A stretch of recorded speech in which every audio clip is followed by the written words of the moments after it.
Selamat pagi Bu Dea, Bu Maya, dan teman-teman sekalian. Kami dari kelompok 1 akan mempresentasikan mengenai Aspergillus ocraceus, ochratoxin A intoxication.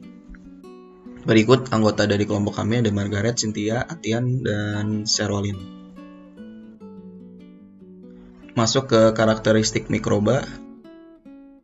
Aspergillus ocraceus merupakan organisme dengan takson sebagai berikut dan morfologi pada medium padat, berwarna coklat pucat kekuningan dengan tekstur kasar seperti kuarsa dan berbentuk bulat. Kemudian ekologi dan habitatnya, jamur ini merupakan jamur tanah yang dapat tumbuh di berbagai macam lingkungan, terutama tempat hangat dan lembab. Bisa juga ditemukan sebagai kontaminan pada komoditas agrikultur seperti kacang-kacangan dan biji-bijian, serta makanan kering termasuk daging kering dan ikan. Kemudian Aspergillus ocraceus ini merupakan kapang toksigenik penghasil ochratoxin A dan juga toksin lainnya seperti melain dan citrinin. Dan kapang ini juga dapat tumbuh sebagai kontaminan di jagung, kedelai, kopi, coklat, dan juga dapat tumbuh pada suhu 15 hingga 35 derajat Celcius dengan water activity 0,95 hingga 0,99 dalam waktu 5-30 hari tergantung pada medianya. Kemudian kapang ini optimum dapat memproduksi ochratoxin A pada suhu sekitar 25 derajat Celcius setelah 14 hari karena ochratoxin A ini merupakan metabolit sekunder. Kemudian sejarah dan sumber penyebaran. Oke, untuk sejarah, jadi awalnya pada tahun 1877 itu dikarakterisasi Aspergillus ocraceus penghasil ochratoxin A, dan ochratoxin A ini dikenal sebagai toksin yang ada pada makanan kontaminasi jamur. Kemudian pada saat itu Aspergillus ocraceus digunakan sebagai organisme model dalam melakukan penelitian mengenai ochratoxin A. Dan pada 1965 ochratoxin A itu berhasil diisolasi dan dikarakterisasi secara kimiawi. Pada tahun 1969, ochratoxin A ditemukan outbreak pada Afrika Selatan dan banyak penelitian mengenai efek ochratoxin A terhadap kesehatan dan juga pencarian biomarker. Kemudian pada tahun 1990 itu didapati regulasi pertama mengenai ochratoxin A pada makanan di Eropa, dan pada tahun 2000 itu mulai terdapat penelitian mengenai efek ochratoxin A terhadap manusia secara molekuler dan interaksinya. Hingga sekarang diketahui mode aksinya dan total daily intake, dan juga banyak pengembangan diagnostik keberadaan ochratoxin A. Oke, jadi untuk penyebarannya kita bisa lihat kalau ochratoxin A ini sebenarnya dia memiliki kestabilan yang sangat tinggi gitu, dan resistensi terhadap kondisi asam dan panas. Contohnya adalah dia bisa bertahan pada kondisi panas 121 derajat Celcius dan lembab itu selama 3 jam, dan juga diketahui pada suhu 250 derajat itu tidak bisa menghilangkan ochratoxin A secara menyeluruh, sehingga ketika sudah terdapat ochratoxin A pada makanan itu sangat sulit untuk menghilangkan toksin ini gitu. Kemudian kita lihat dari Aspergillus ocraceus sendiri itu merupakan soil fungus, dan dia ketika sporanya dari tanah itu ada pada tanaman, ada pada biji-bijian, itu dapat dimungkinkan terjadinya pertumbuhan Aspergillus ocraceus ini. Dan kondisi yang optimum seperti sedikit panas dan lembab itu contohnya pada biji jagung dengan water activity yang tinggi itu akan membuat Aspergillus ocraceus ini tumbuh dengan optimum.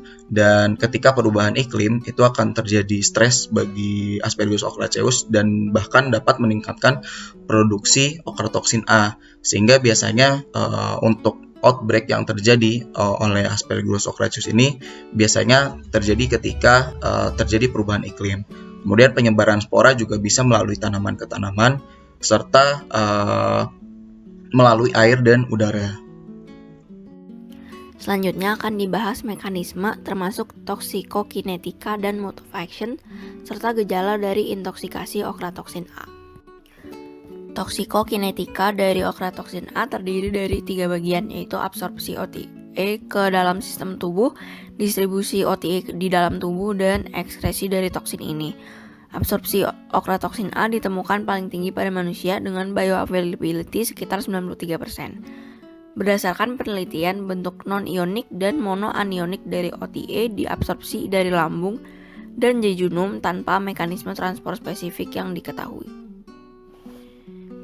Distribusi dari ochratoxin A terdiri dari pembentukan ikatan antara OTA dengan protein plasma yang kemudian akan terdistribusi pada jaringan. OTA memiliki afinitas yang tinggi untuk berikatan dengan albumin yang banyak terdapat dalam sistem sirkulasi, sehingga sebagian besar OTA yang terdapat pada sistem sirkulasi manusia terdapat pada bentuk terikat dengan albumin. Distribusi OTA pada jaringan terpengaruh oleh berbagai faktor, seperti jumlah toksin dan kesehatan tubuh. Target utama dari persebaran OTA pada jaringan adalah ginjal dan liver, karena kedua organ tersebut memiliki mekanisme transport yang berbeda. Ginjal memiliki OAT atau Organic Anion Transporters, dan liver memiliki OATP, yaitu Organic Anion Transporting Polypeptide, yang merupakan protein transport membran sebagai struktur utama yang bertanggung jawab atas uptake aktif seluler dari OTA. Ekskresi dari okratoksin A dapat dibedakan pada ekskresi renal atau pada ginjal dan juga ekskresi fekal. Eliminasi OTA melalui filtrasi glomerular sangat kecil karena ikatannya yang kuat dengan albumin. Jadi ekskresi OTA utamanya terjadi melalui sekresi tubular. Namun toksin ini juga dapat direabsorpsi di seluruh bagian nefron, baik melalui transport aktif maupun difusi berdasarkan pH. Secara fekal, jalur utama ekskresi OTA dan metabolitnya adalah melalui ekskresi biliar. Namun, melalui jalur ini juga dapat terjadi sekresi OTA ke usus halus yang dapat diabsorpsi kembali dan berdistribusi di dalam tubuh. Maka adanya OTA dalam tubuh sangat sulit untuk dihilangkan. Okratoksin A memiliki beberapa kemungkinan mode of action yang masih belum dapat dijelaskan sepenuhnya. OTA dapat menginhibisi sintesis protein dengan menghambat aktivitas fenilalanin tRNA sintase dan fenilalanin hidroksilase. Kemudian OTA dapat menginhibisi produksi energi seluler dengan mengurangi ekspresi mRNA dan aktivitas enzim fosfoenol pirufat karboksikinase, mengganggu transfer fosfat dan transport elektor. Selanjutnya, OTA memiliki efek genotoksik melalui produk bioaktivasi OTA yang membentuk molekul elektrofilik yang membentuk ikatan kovalen dengan DNA sehingga mengakibatkan mutasi dan pembentukan tumor ganas. Induksi stres oksidatif atau nitrosatif terjadi karena OTA mengakibatkan overproduksi dari radikal bebas sehingga membentuk oksigen dan nitrogen reaktif yang menyebabkan kerusakan oksidatif dan nitrosatif. Selanjutnya, OTA dapat menyebabkan apoptosis yang dikarenakan adanya perubahan transkripsi gen melalui perubahan respon kerusakan DNA yang mengubah ekspresi gen berbeda-beda hingga akhirnya menyebabkan apoptosis. OTA juga dapat mempengaruhi proses mitosis, yaitu induksi karsinogenesis dengan menyebabkan gangguan mitosis dan ketidakstabilan kromosom. Kemudian induksi penghentian siklus sel terjadi ketika OTA menghentikan siklus pembelahan sel pada fase-fase tertentu, tergantung pada banyaknya OTA yang terdapat dan juga jenis selnya. Lebih lagi, mode of action dari OTA masih terdapat mekanisme lain yang belum diketahui signifikansinya, yaitu meningkatkan permeabilitas ion Ca2+ yang mempengaruhi homeostasis dan dapat menyebabkan proliferasi sel yang abnormal. Gejala yang dihasilkan dari intoksikasi okratoksin A dapat dibagi menjadi beberapa bagian. Pertama, pada bagian renal, OTA bersifat nefrotoksik, khususnya pada postproximal nefron dan proximal tubul. Kemudian dapat berhubungan dengan penyakit ginjal, salah satunya Balkan endemic nephropathy atau BEN, kanker saluran urinaria, dan liver. Kedua, pada sistem reproduksi, OTA dapat melewati plasenta dengan mudah sehingga jumlah OTA yang tersalurkan pada janin banyak dan mempengaruhi kelahiran dan kondisi bayinya, serta dapat menyebabkan kanker pada kelenjar susu. Pada otak, OTA memiliki efek negatif neurologis bervariasi dan diduga dapat berkontribusi pada perkembangan penyakit neurodegeneratif seperti Alzheimer dan Parkinson. Pada sistem imun, OTA bersifat imunotoksik dengan mereduksi ukuran organ imun berupa timus dan nodus limpa, menekan respon antibodi, merubah jumlah dan fungsi sel imun, dan juga memodulasi produksi sitokin. Salah satu penyakit utama yang dapat disebabkan oleh intoksikasi OTA ini adalah focal segmental glomerulosclerosis yang merupakan penyakit ginjal yang dapat menyebabkan sindrom nefrotik pada anak-anak dan gagal ginjal pada orang dewasa. Berikutnya, efek kontaminasi terhadap makanan.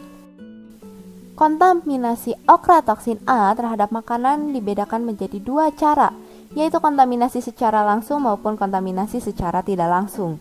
Kontaminasi secara langsung artinya Aspergillus ochracus tumbuh pada makanan dan menghasilkan okratoksin A, serta makanan yang telah terkontaminasi oleh okratoksin A tersebut langsung dikonsumsi oleh manusia. Contohnya jagung, kopi, sereal grain, kacang-kacangan, kokoa, dan salami. Pada kontaminasi langsung, kita dapat melihat adanya perubahan pada makanan seperti yang akan dijelaskan pada slide berikutnya. Sedangkan kontaminasi secara tidak langsung, artinya Aspergillus ochracus tidak tumbuh dan menghasilkan okratoksin A pada makanan yang langsung dikonsumsi oleh manusia, melainkan melalui perantara. Contohnya yaitu sapi yang memakan pakan yang terinfeksi oleh okratoksin A, ternyata diketahui dapat meninggalkan residu okratoksin A pada susu dan dagingnya. Sehingga ketika manusia mengkonsumsi susu dan daging tersebut, okratoksin A dapat masuk dan menyebabkan penyakit. Pada kontaminasi tidak langsung, kita tidak dapat melihat adanya koloni fungi yang tumbuh, karena hanya terdapat mikotoksinnya saja, sehingga sangat sulit untuk membedakan secara visual, rasa, dan bau, manakah susu yang terkontaminasi dan tidak terkontaminasi okratoksin A. Mengapa bisa terjadi kontaminasi secara tidak langsung? Hal ini ternyata disebabkan oleh sifat okratoksin A yang heat stable, sehingga tidak dapat hancur walaupun sudah melalui berbagai proses makanan. Kontaminasi makanan yang disebabkan oleh jamur Aspergillus ochracus dapat terlihat secara langsung, yaitu yang pertama, secara visualisasi terlihat adanya miselia jamur berwarna putih dengan tekstur seperti kapas yang ada di permukaan makanan. Selain itu, tampak adanya perubahan pada warna makanan. Yang kedua, secara tekstur, makanan menjadi rapuh, mudah hancur dan layu akibat terjadi pembusukan. Sedangkan dari baunya, makanan yang terkontaminasi oleh jamur ini berbau tidak sedap akibat terjadi pembusukan. Efek kontaminasi okratoksin A terhadap makanan umumnya tidak dapat dilihat dan dirasakan secara langsung oleh indera perasa kita. Sehingga makanan yang terlihat bersih dari koloni jamur tidak menandakan bahwa makanan tersebut bersih dari kontaminasi okratoksin A. Dikarenakan sulitnya mendeteksi keberadaan okratoksin A yang heat stable dan efek toksisitas yang tinggi walaupun jumlahnya sedikit, maka diperlukan beberapa metode pendeteksian, yaitu memakai HPLC, LC-MS, ELISA, fluorescent immunoassay, screening memakai cahaya UV, karena di bawah cahaya UV, maka okratoksin A akan berwarna kehijauan, serta berbagai metode lainnya yang saat ini sedang dikembangkan. Berikutnya, strategi pencegahan dan pengendalian. Pencegahan kontaminasi OTA dapat dilakukan sejak masa prapanen. Umumnya, jamur akan tumbuh pada bagian dari tanaman yang rusak. Contohnya karena proses mekanik atau adanya serangga dan hama yang menyebabkan kerusakan pada tanaman. Oleh karena itu, untuk mencegah kerusakan ini dapat dilakukan dua cara, yaitu penggunaan senyawa kimia dan juga biokontrol. Penggunaan senyawa kimia seperti fungisida dapat mencegah produksi mikotoksin dengan cara menghambat kolonisasi fungi dan produksi OTA. Contohnya adalah fungisida switch. Akan tetapi, fungisida yang digunakan harus sesuai komponen dan takarannya, karena terdapat fungisida yang diketahui dapat menghambat pertumbuhan fungi tetapi menstimulasi produksi OTA, contohnya adalah carbendazim. Selain itu, dapat digunakan pula antifungal seperti natamisin untuk mengontrol pertumbuhan fungi dan produksi OTA. Untuk biokontrol sendiri, umumnya dilakukan pemanfaatan ragi epifit yang ada pada produk untuk berkompetisi dengan jamur penghasil OTA secara ruang dan nutrisi. Pada masa panen, terdapat beberapa faktor yang harus diperhatikan untuk mencegah kontaminasi OTA. Yang pertama adalah peralatan. Pada masa panen, perlu dilakukan penanganan yang tepat dan penggunaan peralatan yang bersih untuk menghindari kontaminasi eksternal. Pemanenan juga harus dilakukan pada saat kandungan air pada tanaman optimal, sehingga mengurangi kerusakan mekanis pada produk. Sebelum disimpan pada wadah penyimpanan, dilakukan pemilahan hasil panen yang baik. Hasil yang terlalu matang, terfermentasi, rusak, atau jatuh ke tanah harus disingkirkan karena memiliki kemungkinan mengandung OTA atau fungi penghasil OTA, sehingga dapat menyebabkan kontaminasi silang. Pada beberapa produk, dilakukan homogenisasi dan pengeringan pada kondisi yang bersih. Hal ini dilakukan untuk memberikan aerasi dan mencegah pertumbuhan jamur. Selain itu, beberapa produk seperti biji kopi dan kokoa difermentasi terlebih dahulu sebelum pengeringan. Fermentasi ini akan mengurangi pertumbuhan jamur dengan menggunakan yeast sebagai biokontrol dan mengurangi substrat untuk pertumbuhan fungi. Pencegahan pada masa panen dan saat panen adalah metode paling baik untuk mengontrol kontaminasi mikotoksin. Akan tetapi, tidak menutup kemungkinan terjadinya kontaminasi pasca panen. Pada masa pasca panen, tempat penyimpanan merupakan fase kritikal dalam penanganan makanan.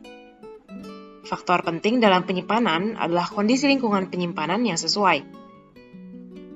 Direkomendasikan untuk menyimpan produk pada tempat kering dan menjaga nilai AW di bawah 0,7 dengan suhu 20 derajat Celcius serta penggunaan wadah besi. Selain itu, sebelum dilakukan panen, gudang juga harus dibersihkan terlebih dahulu. Poin kedua adalah transportasi atau pemindahan produk. Pada saat transportasi juga perlu dilakukan pengawasan kondisi produk seperti pemantauan kelembaban, kebersihan tempat penyimpanan, dan meminimalisir keberadaan hama seperti tikus dan serangga pada kendaraan. Yang ketiga adalah pengontrolan kimiawi dan biologis. Perawatan pasca panen juga dapat dilakukan dengan cara menambahkan fungisida seperti azosistobin, switch, atau skala untuk menghilangkan OTA. Dapat dilakukan juga penambahan preservatif seperti potasium sorbat atau kalsium propionat untuk mencegah kontaminasi OTA. Antioksidan seperti vanillic acid atau 4-hydrobenzoic acid dan minyak-minyak esensial lainnya dari tumbuhan juga dapat digunakan untuk mempengaruhi pertumbuhan jamur dan sintesis dari OTA.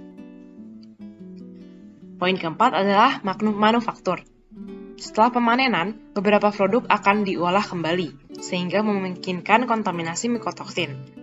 Oleh karena itu, perlu dipastikan kualitas dan kebersihan dari bahan mentah yang digunakan, serta pengawasan terhadap kelembaban, aerasi, dan kebersihan pada setiap proses.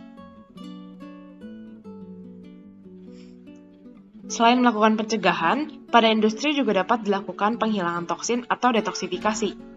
Metode ini dibagi menjadi 3. Yang pertama, metode fisik. Dapat dilakukan manipulasi suhu atau pergantian antara freezing dan defrost, serta penggunaan sinar UV dan gamma yang dapat mengurangi pertumbuhan jamur. Akan tetapi, hanya sinar gamma yang diketahui dapat menghilangkan mikotoksin. Yang kedua, metode kimia. Dapat dilakukan penambahan material adsorben seperti serat nabati dan zeolit. Selain itu, dapat dilakukan pula degradasi atau ekstraksi OTA dengan senyawa kimia seperti fungisida, ozonisasi, dan perlakuan alkali. Yang ketiga, metode mikrobiologi. Dapat dilakukan penambahan enzim yang berasal dari bakteri, ragi, atau jamur, contohnya adalah karboksipeptidase A yang dapat mendegradasi OTA. Berikut daftar pustaka yang kami gunakan.